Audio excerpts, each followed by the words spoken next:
Manipulación climática, de la comarca zamorana de La Guareña al resto del mundo. Publicado en el Diario de Zamora martes, 06 de agosto de 2013.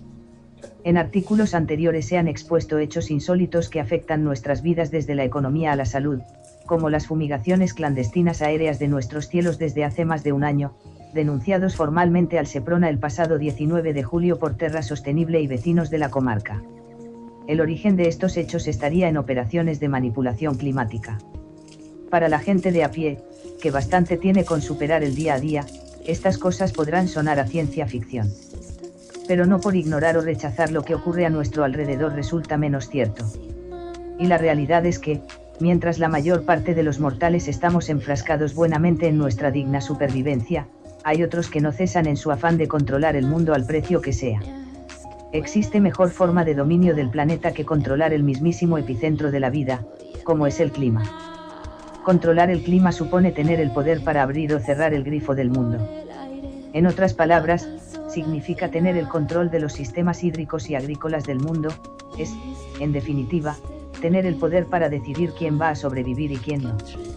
Manipular el clima para su control exige la capacidad de generar niebla, nubes, lluvias, diluvios, tormentas así como la eliminación de las mismas, pudiendo inducir sequías prolongadas que destruyen los sistemas hídricos y agrícolas de los países, condenando a su población a la muerte por hambruna.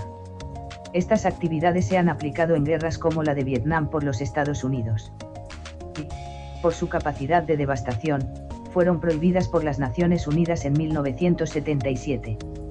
Esta locura tecnológica ya tiene nombre, se llama geoingeniería. La definición de geoingeniería es la manipulación deliberada del clima a escala global. Dicha manipulación se está vendiendo a la sociedad civil como un mal necesario para combatir el calentamiento global, supuestamente producido por el exceso de CO2 en la atmósfera. No hay más que escuchar el reiterativo discurso de los principales medios de comunicación, al servicio del poder. Pero la realidad es bien diferente. La geoingeniería es básicamente un proyecto militar puesto en marcha desde 1940, imaginado por uno de los padres de la bomba atómica, Edward Teller. Y, como bien se imaginará el lector, los Estados Unidos, que no firmaron el Protocolo de Kioto, negándose a la reducción de las emisiones globales de CO2, están a la cabeza de esta lucha por el control climático. Este país no renunciará a un arma que le dará la supremacía sobre los recursos vitales del planeta, por un convenio que firmó a remolque en 1980. Más bien, encontró la forma de camuflarlo en el marco de una geoingeniería para fines civiles, presentada como propuestas teóricas en caso de que, eventualmente, haya que actuar de emergencia para salvar el planeta del calentamiento global. Es la eterna historia del pirómano bombero. Sin embargo, las evidencias muestran que, más allá de las teorías, nos enfrentamos, desde hace varias décadas, a la geoingeniería de hechos consumados.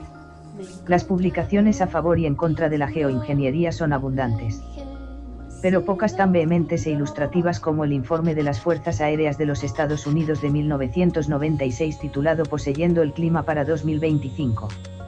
Esta, no solo es una demostración de la necesidad de controlar el clima como arma de guerra y de la capacidad de producir todo tipo de fenómenos atmosféricos, sino, también, de ejercer este control a nivel mundial como parte de su política exterior, quiera el mundo o no, con la ayuda de la OTAN, ahí entramos nosotros, de las Naciones Unidas, mediante convenios bilaterales, o de forma unilateral. ¿Quién va a pararle los pies al país más poderoso del mundo sin pagar las consecuencias? Si realmente el problema del calentamiento global fuese el exceso de CO2, las medidas para paliarlo debieran ir encaminadas a cortar por lo sano las fuentes de emisión P. Pero ninguna de las acciones de geoingeniería está orientada a la reducción del CO2. La geoingeniería, para los ingenuos, tiene dos vertientes. Una es la captación del CO2 de la atmósfera mediante distintos métodos. El que más conocemos es el de los depósitos de CO2, al que muchas localidades se han apuntado sin tener ni idea de las posibles consecuencias.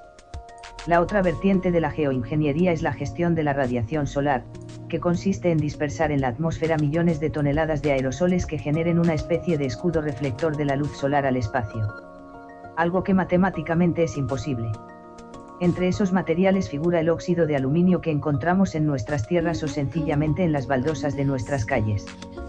El impacto en la salud de respirar estos aerosoles es incuestionable, aunque a nadie parezca importarle. Otras consecuencias son la disminución en un 22% de la radiación solar.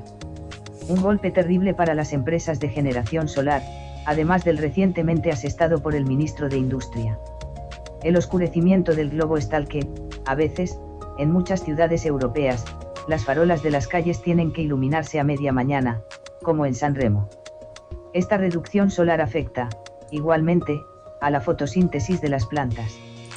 Y la carencia de vitamina D en personas y animales es una tendencia que se confirma en todo el mundo.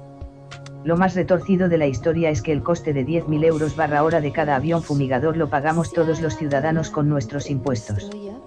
Los venenos, que también pagamos, se facturan aparte.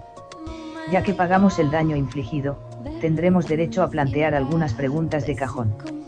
¿En qué ha consistido la negociación con los distintos gobiernos europeos ante una situación que viene impuesta por los Estados Unidos? A cambio de que les estamos financiando el experimento de control climático con fines bélicos a los americanos en contra del interés general nacional.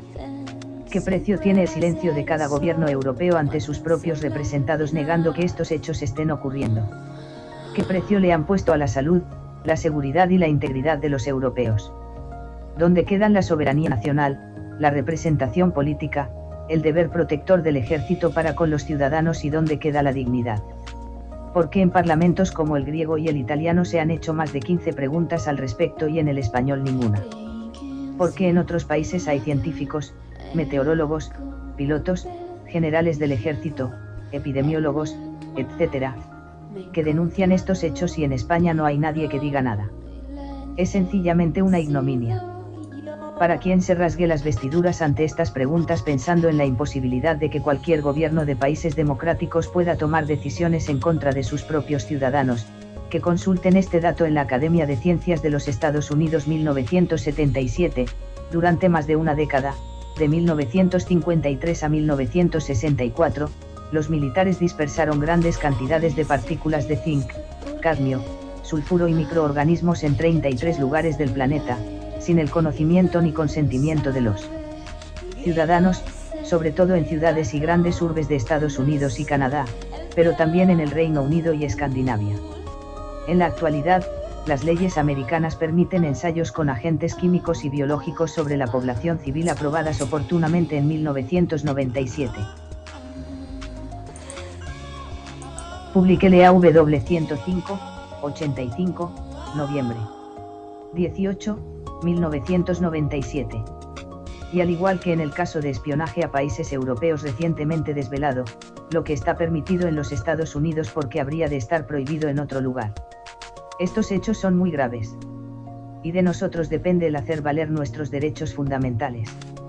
En este sentido, Terra Sostenible llevó la denuncia al Parlamento Europeo el pasado mes de abril, solicitando protección para la sociedad civil europea y presentando una petición para que investiguen las fumigaciones masivas en Europa, para que los programas de investigación militar estén sometidos a control democrático y parlamentario y para que se ponga fin a un hecho intrínsecamente genocida. Se puede firmar la petición en el enlace www.guardacielos.org.